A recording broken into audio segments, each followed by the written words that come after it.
Good evening and welcome to the Mo Theater. Welcome to Transmissions. My name is Needham. I'm a faculty member in the School of Media Arts. I'd like to thank a few people before we get started tonight. First of all, the School of Theater and Dance for letting us use this fantastic black box theater. Thank you so much. The works you're listening to tonight have been produced since the beginning of the semester up until just a few moments ago. One of the unique things about radio is that it's a reworkable format. It's tunable. Thanks so much, Ashish. As you can see, we literally just turned our system on. We're creating a discrete and small broadcast for all of you this evening as a part of our transmissions program. Added to tonight's program is Professor Wago Kreider. Happy to have him. He's attending our class. Our class is Adventures in the Electromagnetic Spectrum.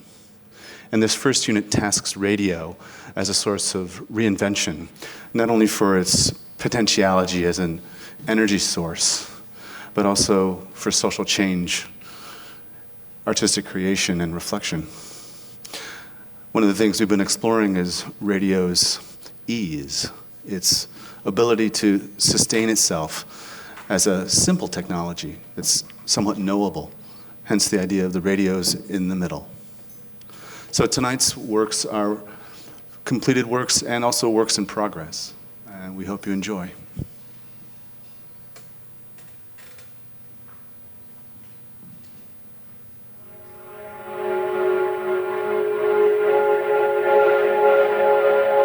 Herein lies should will allow your journey to the Gorilla Mind Theater.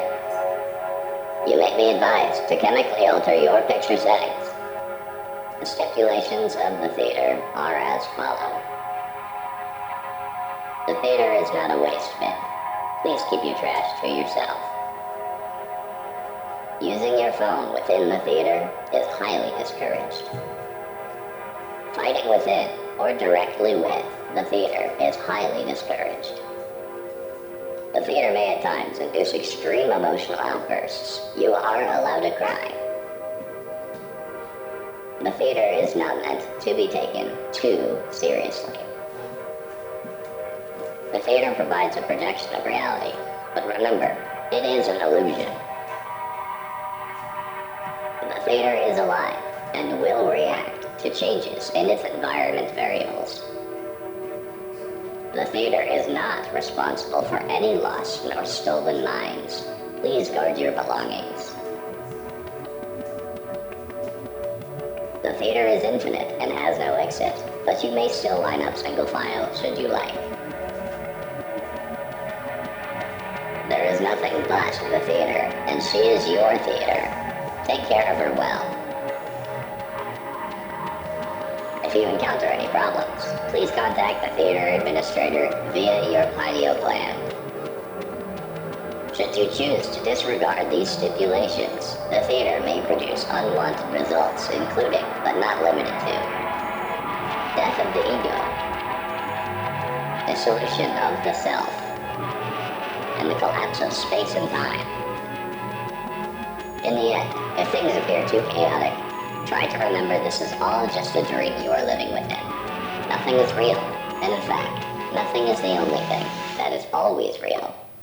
It's not supposed to be about anything. Just try to have fun.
dislike them, and then the next minute you like them. So like there's a lot, there's a complexity to the character. I forget the actress's name. Yeah. Oh my God. I know. How about that scene when they're on the tree? Yeah, when they're on I can do that. It must have been on soundstage. Has it? With the, yeah, just like, Yeah. yeah, they had them on wires. Yeah. For all the. What What do you mean, leave you alone? I don't want to talk to you! What are you talking about? I don't care anymore! I just don't care anymore! Well, what do you, of course you don't care. No, man, this isn't your, I don't care about this place. I do what I can. Listen, I want to work all day, and I come in here and look at this place. I work, I vacuum, I try, I clean the windows, You work on I nothing. You work on your hair is what you work on. I don't care about You work that. on buying your clothes with my money. Who's my money?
This is a picture of myself with green hair. Now you might be asking yourself, Jordan, that's not a picture, that is the sound of static. Well, with the magic of data bending, you can turn photos into sounds, sounds into photos, and any medium into any medium. So once again, this is a picture of myself with green hair.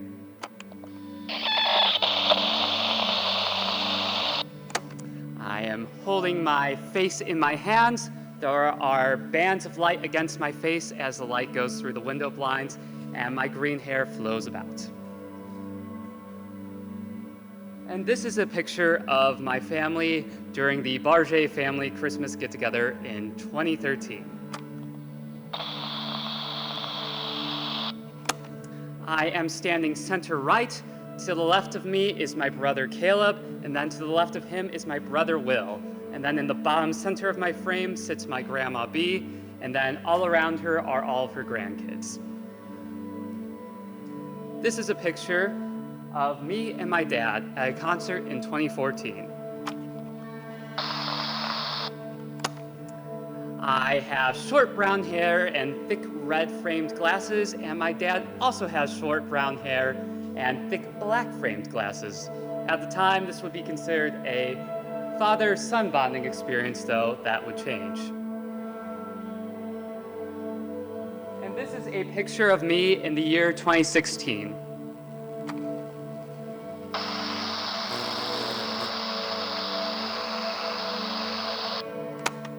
I am out campaigning for Hillary Clinton for president. I hold a clipboard in one hand and I hold my phone in a blue phone case in another hand. I also still have short brown hair and I wear my transition sunglasses. And this is a picture of a man. And this is a picture of a woman. Actually, I lied about that. Those are both just pictures of frogs. This is a picture of a man. And this is a picture of a woman. This is a picture of Elliot Page.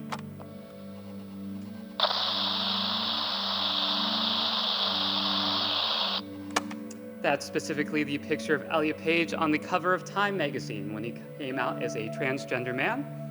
This is a picture of Hunter Schafer. That is Hunter Schafer, who is the actress known for her role as Jules on Euphoria, and also a prominent transgender woman celebrity. This is a picture of Sam Smith.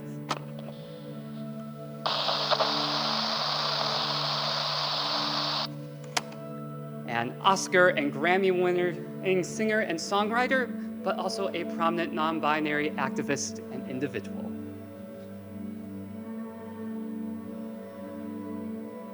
And this is a picture of an X chromosome.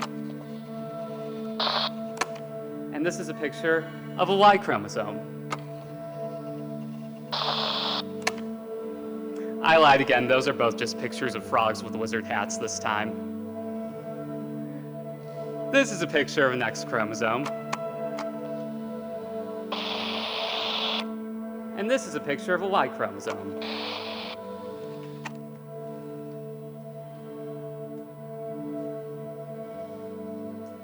And this is a picture of myself in the year 2018.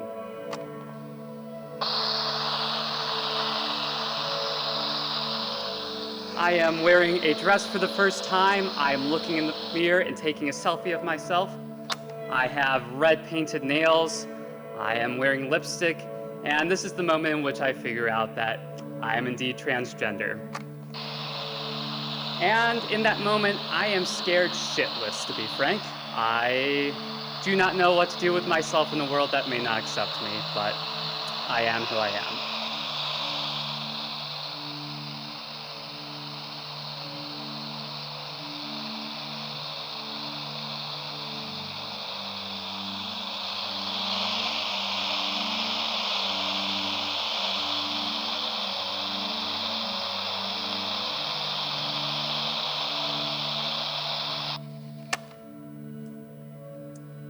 And this is a picture of a molecule of testosterone.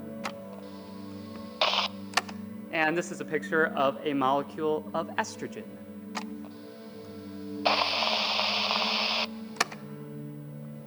I lied again. Those are both just pictures of frogs, this time with top hats. This is a picture of a molecule of testosterone. And this is a picture of a molecule of estrogen.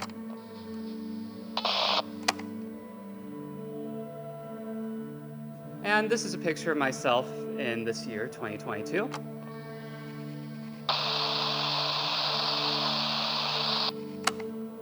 I am wearing a black dress. I have blue hair. I have on blue lipstick. But there is a similarity here to the picture of me in 2016. I am wearing a neon green windbreaker that I have worn since middle school. In fact, I am wearing that neon green windbreaker right now. And this is another picture of me and my dad at a concert, specifically seeing Wilco.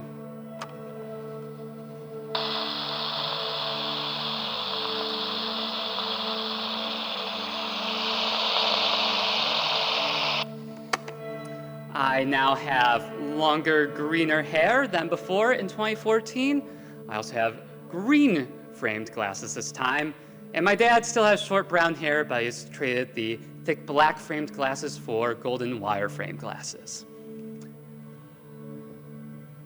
And this is a picture of myself in the year 2022 as well.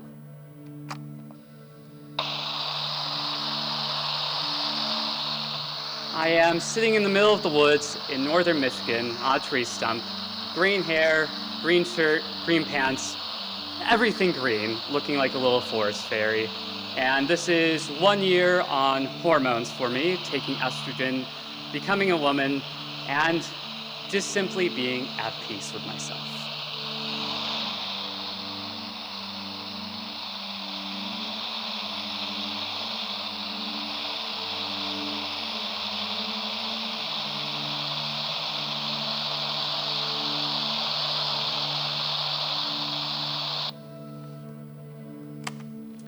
And this is a picture of myself with green hair.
nuclear weapons, danger will come not just from blast or heat or nearby radiation effect,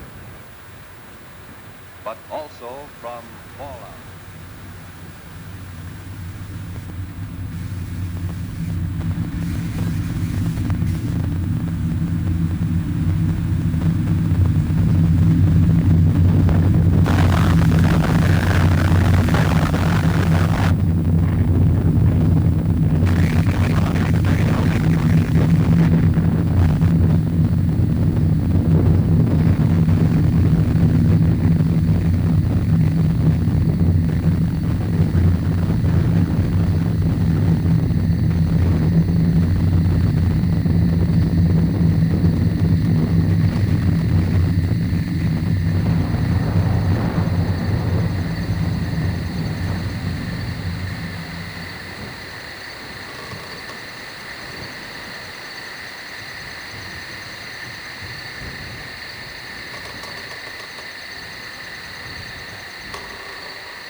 When I was a kid, my mom picked me up from school. It was late. She picked me up late. We got home, and it was night. I sat down at the kitchen table as she toiled around the house. She spoke. She spoke to no one in particular, but I was there. She spoke to me. She spoke about the grocery store. The good cookies were on sale. She was happy about that. The cookies we liked were on sale. She spoke about speaking to her friends on the phone. She loved speaking to her friends on the phone. She played tennis that day. She spoke about tennis. On the way back home from tennis, she went to the gas station. She spoke about cars and gas. She spoke about other things, but those things were just slight remixes of the things that she already spoke about. She stopped the toil and sat down at the kitchen table. She looked into my eyes and asked what I would like for dinner. I looked at her and thought, your words are more beautiful than anything I could imagine.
of the yard weather.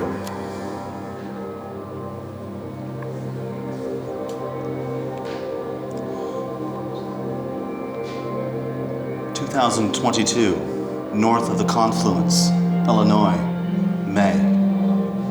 Dividing. It was assumed that the yard was never graded. Kneel and squint, and the pitch is revealed. This is how the land goes and how the water flows. The land and water hold hands and make an immortal impression. This is the signature, one of the long names for nature, for which there is no pronunciation. Father has cut a fern in two, dividing it, and has now planted it beneath the tree that the family calls the hawthorn, but it's clearly a pine of some variety. It's here that Father converses with shade, trying to relate to a spirit that, without ears, experiences his vowels as waves of heat. Late Cretaceous, Maastrichtian age, Antarctic Peninsula, 4 p.m. The winds. In the early spring, there is an everlasting wind, one that streams high in the sky. There are no obstacles for with this wind as it flows, occasionally swirling fronds and bending tree limbs well past sunset. The wind has seen the sunset and is running, all the while inhaling and giddy with the idea that this may go on for some time, that this gathering of pressure might prevail. 2022, north of the confluence, Illinois, May. That kind of rain. Rivulets. Father is sidestepping across them over the smooth plane of the concrete floor in the basement. Father is a giant lumbering over the tributaries leading towards the ruddy, iron-stained line of the storm drain. The water will find the Big Muddy River in one night. Combed west by water that rides as a glaze across the blades, the grass twists in the flow, inviting a naming ceremony. Folk who have given thought to any names have hidden them away, or have abolished their words from their own imaginations. When neighbors recall their memories of the viewing, it's shared between them that this is all so hard to relate to. It's as if the encounters were simply too modest of a breath of life to memorialize. Late Cretaceous, Maastrichtian age, Antarctic Peninsula, summer solstice. Eating parts of the song. There was a moment, it was a moment when the wind, they saw themselves. They could take in their own boundless elliptical shape across lands and waters, circling while they exhaled and lifting trees with only a nod. And while they practiced their songs, the winds ate parts of the songs as well, taking in fractions or sometimes whole measures. As the winds sang and ate more, their song also became much longer than all of the lives of your kind will ever know. Satisfied that their song agreed with their unperceivable self-appearance, the winds who are from here laughed themselves into knowing eternal life.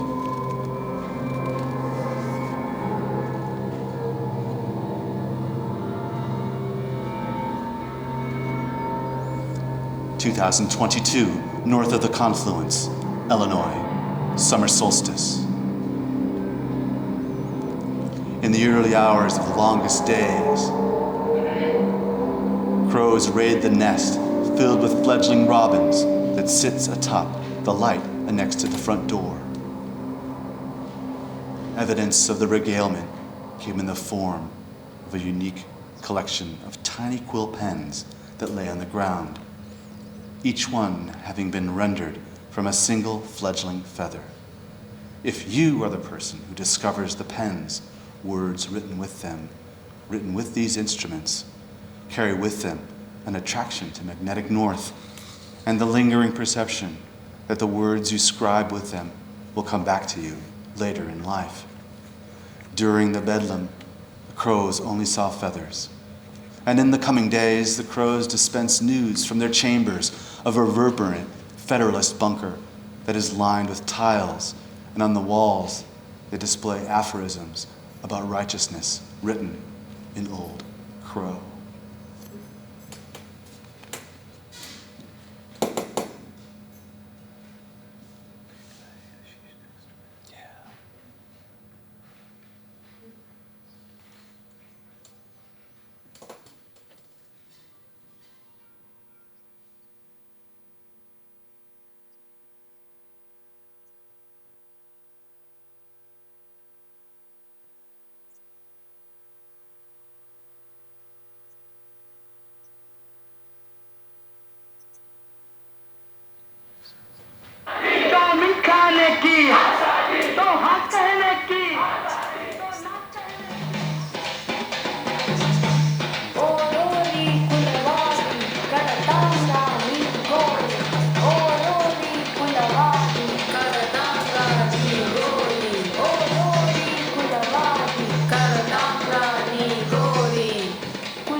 Driver power, union power. Driver power, union power.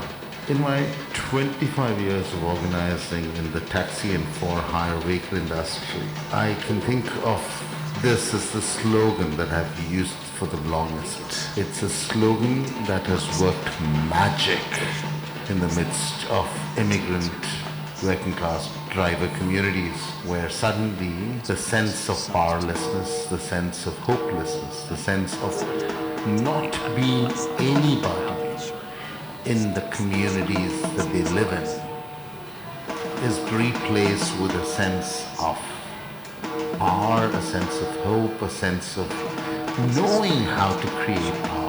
It's a slogan it's just 4 words, and its simplicity is telling, but the simplicity also masks a humongous complexity of thought behind it. Because as I said, its success lies in the fact of where it was used and who it mobilized.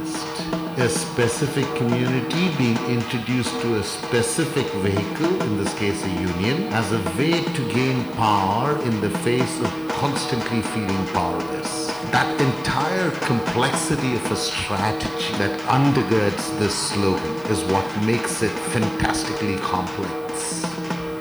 And that's what slogans are.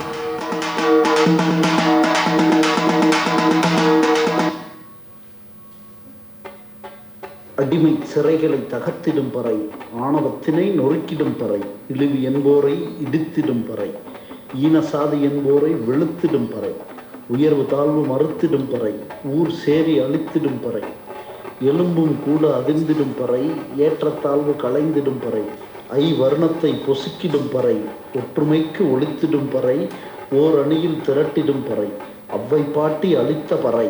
Slogans are vehicles of emotion, vehicles of sentiment, vehicles of mood. And in using just these 3 words, sentiment, mood, and emotion, in just using these 3 words, you can think about 3 very different kinds of slogans. Slogans that convey emotion, anger, frustration, joy. I mean, slogans that are expressive in that sense. Like the one that I again grew up with, which is Halla bol, RSS pe Halla bol, Fashiwad pe Halla bol, right? Which is scream, shout, against the fascists. It conveys a certain anger, it conveys a certain, sense of punching back. तो मनुवाद से तो शोषण से भी तो जुल्मों से भी तो गरीबी से तो भुखमरी से है हक हमारी है जान से प्यारी है प्यारी प्यारी तो मिलकर बोलो तो चुन ले मोदी सारे सच सुन ले तो मोहन भगत से तो मनुवाद से तो तोड़ फोड़ से तो सूट बूट से Or take another one, which is much more recent in the context of the fascists having made tremendous strides in India. A slogan that goes, "Uthiye naye Bharat ke vaste, न्याय, समता, इंसानियत के रास्ते." It's quieter. It attempts to unify and create determination. It's therefore just what slogans are is that complex, it's that absolutely complex set of thoughts, strategies that are captured in something that can be expressed in a few seconds. That's the beauty of the slogan, that's the power of the slogan.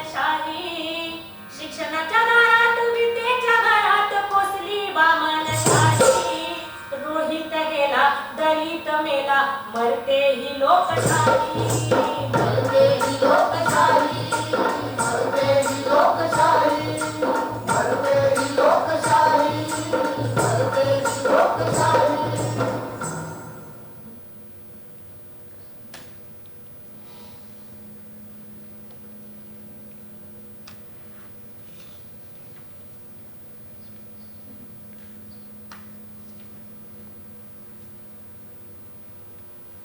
It was a memory forgotten,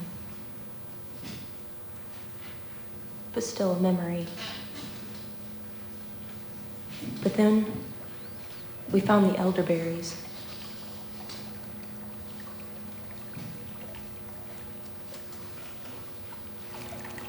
Picking and eating wild blackberries.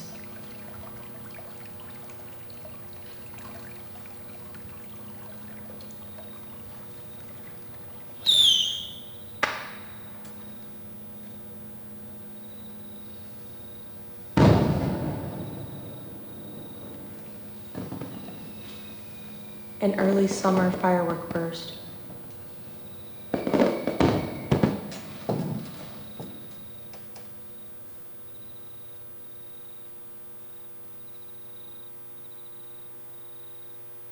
It was an elderberry plant. A memory remembered.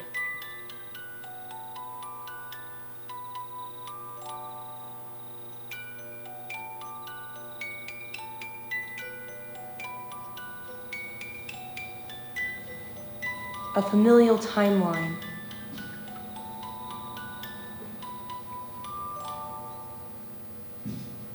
But then we found the elderberries.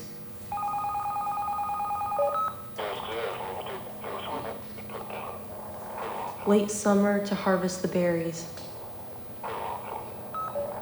Not a day went by that I didn't think about the elderberries.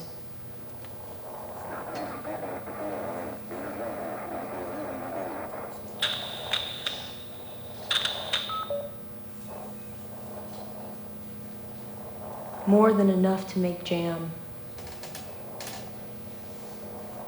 Stories from her childhood and my mother's childhood. No, wait. It was a memory forgotten. 2 batches of jam. It was an elderberry plant. 12 jars. A memory remembered. A memory that extended decades.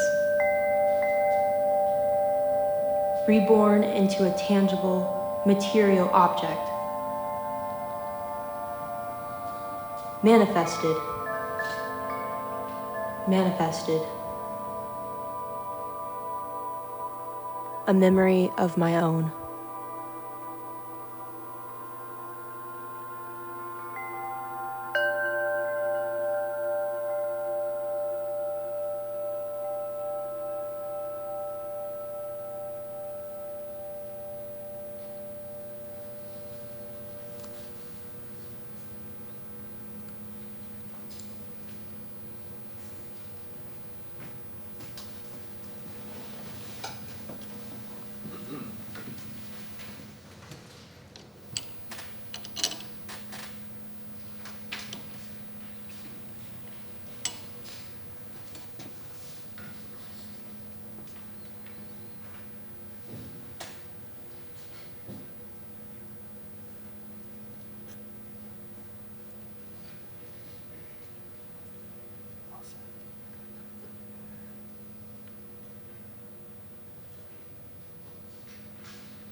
It starts with a gentle sunset, rays of sunlight streaming into the cabin window.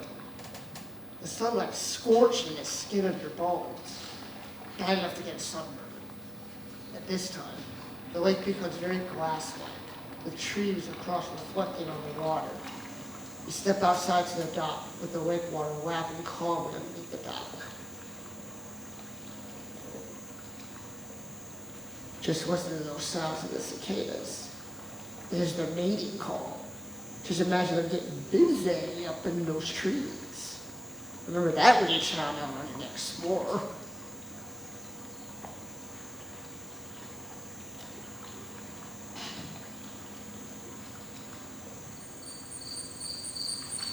The cicada's nightly companion joins them in a round of row your boat. They serenade us around the campfire with a lovely song.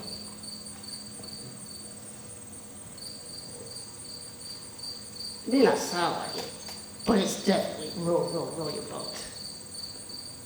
He does know we're just trying to tuck in our little kids, right? Yeah, we'll have a pipe deal with him later.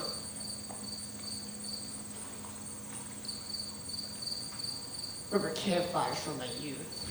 The heat of the flames, the smell of the burning wood, roasting marshmallows for s'mores, surrounded by the crickets and cicadas. Their other companions would like to join us. The mosquito. They come join our fun, sucking our blood, giving us a smorgasbord of disease.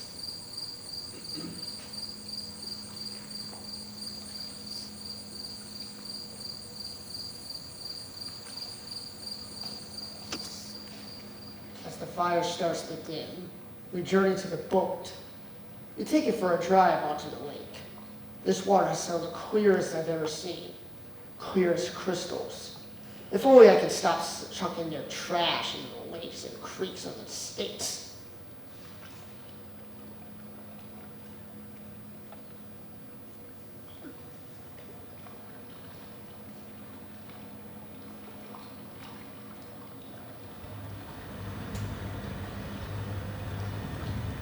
We set off towards the adjacent lake, continuing till we reach the shelf. I wonder if I could keep my book collection on it.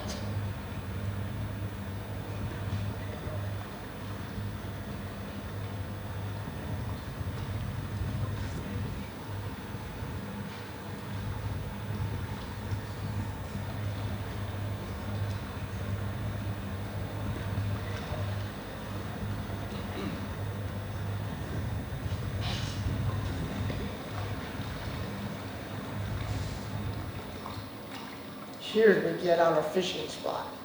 Here we can catch some of the biggest fish I can imagine. Maybe even a shark. He does know sharks don't live in lakes, right?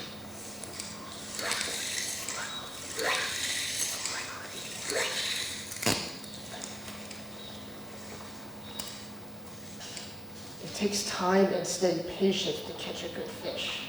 And we don't need no stinking bobber on the lines. Those are for wimps. Here, we use lures that look like little tiny fish, They move like minnows in the water. The fish are too gullible to realize it's even fake. Not falling for it.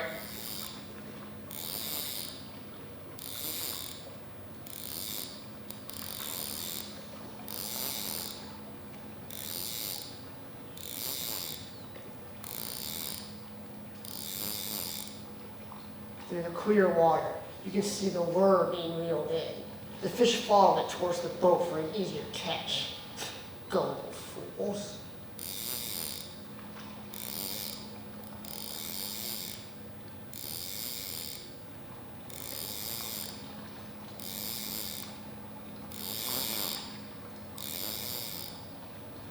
The lake has a variety of fish, some I've never seen or caught before. There was a small open window just on the edge of sunset. First the crappie would come in, then the bass.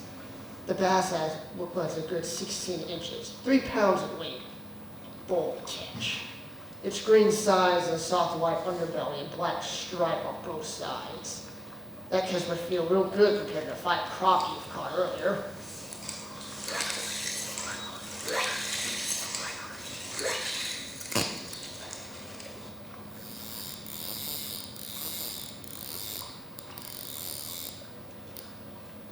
After him, there's something else. The pike. This fellow was a good 12 feet from the boat, flashing its green-yellow scales ferociously. He shows us his white belly and gets with his teeth gives us a quick hello before snapping the line. I guess that's what I get for calling them fools.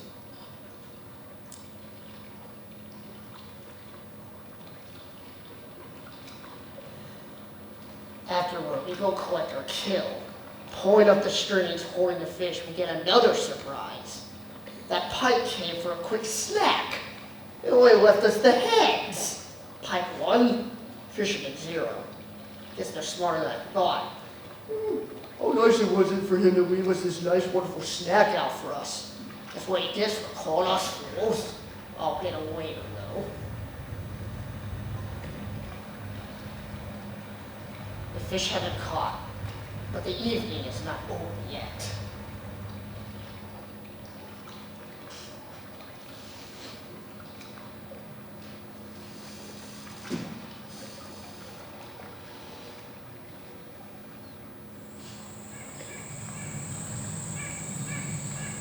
These birds might hear a nice song in the evening.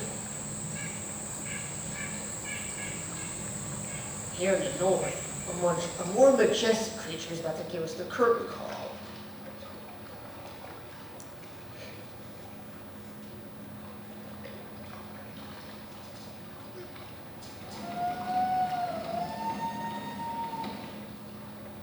Loons. They're speaking to me. But don't ask me what they're saying. I don't speak loon.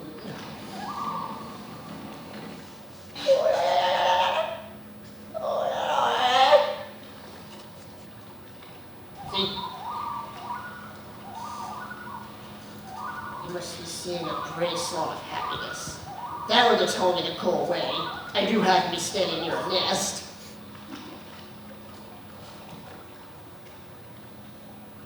Wow, they must really not want me around. In fact, I think they're coming right at me. Wow, way too close. Wait, whoa! Splash. Oh! Hey, help me out!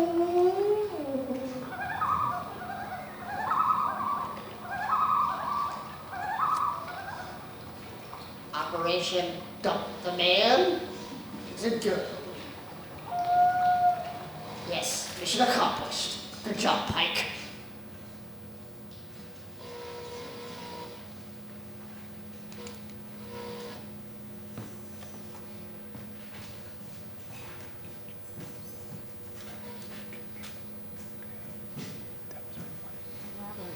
Number 1.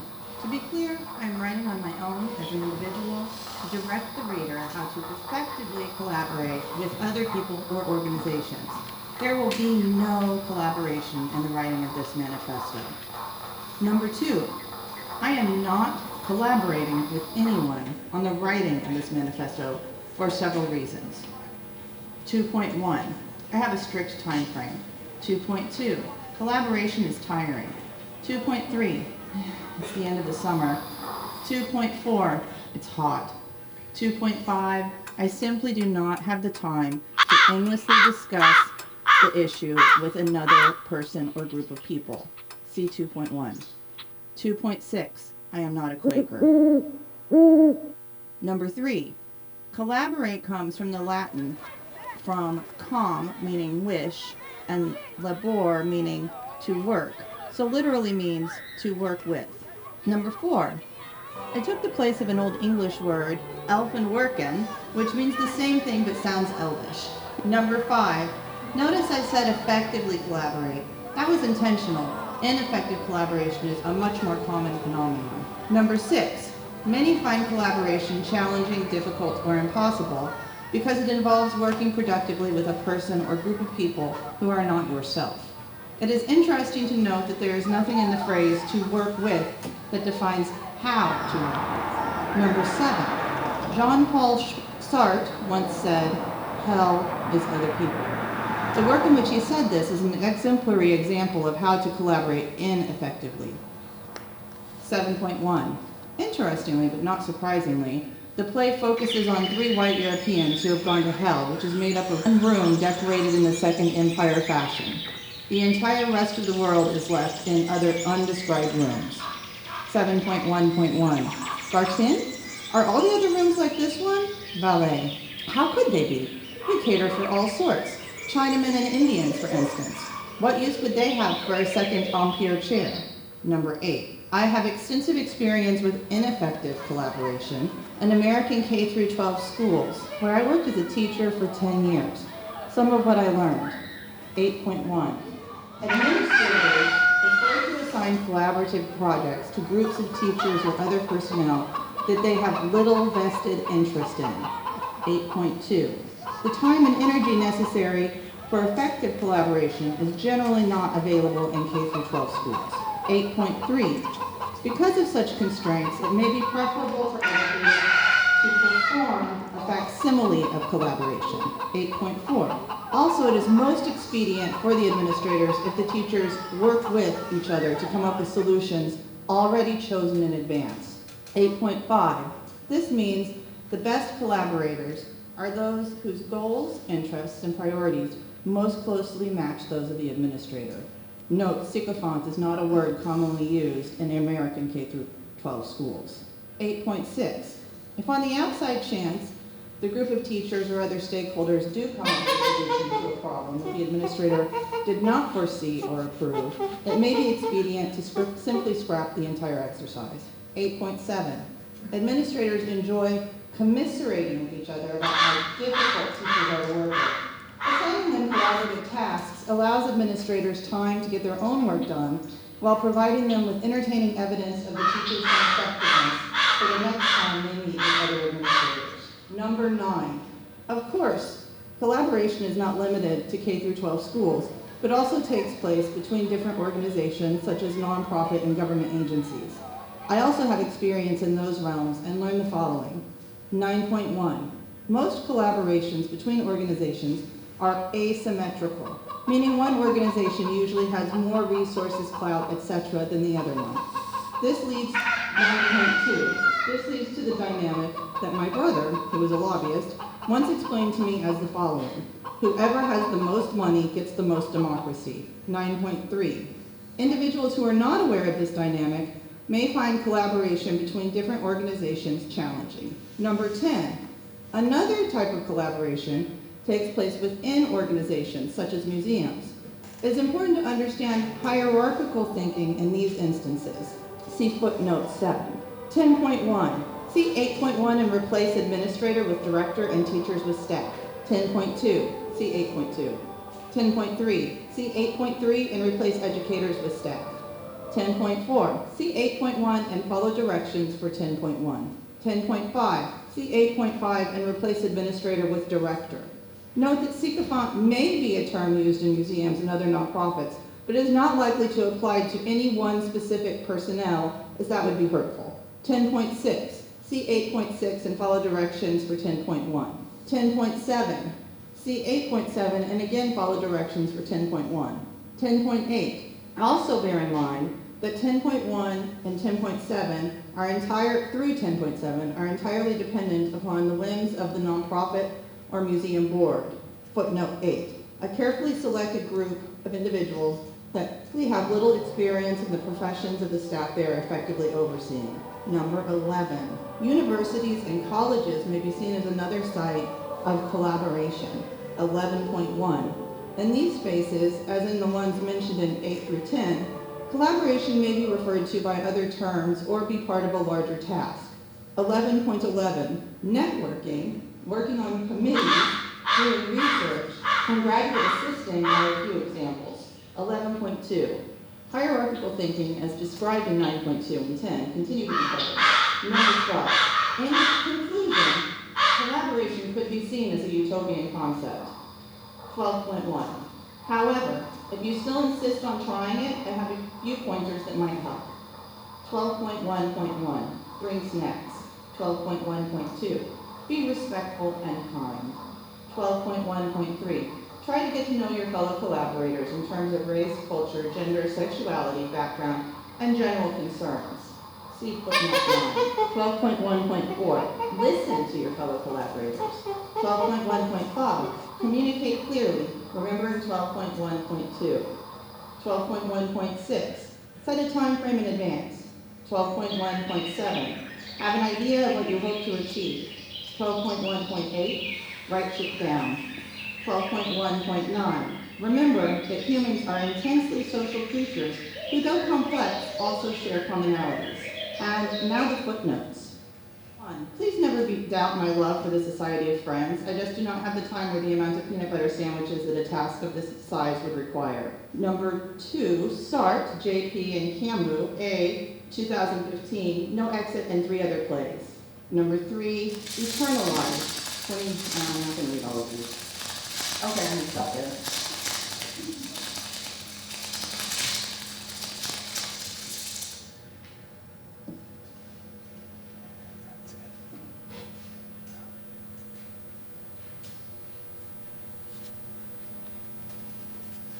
Thank you, everyone. Thank you.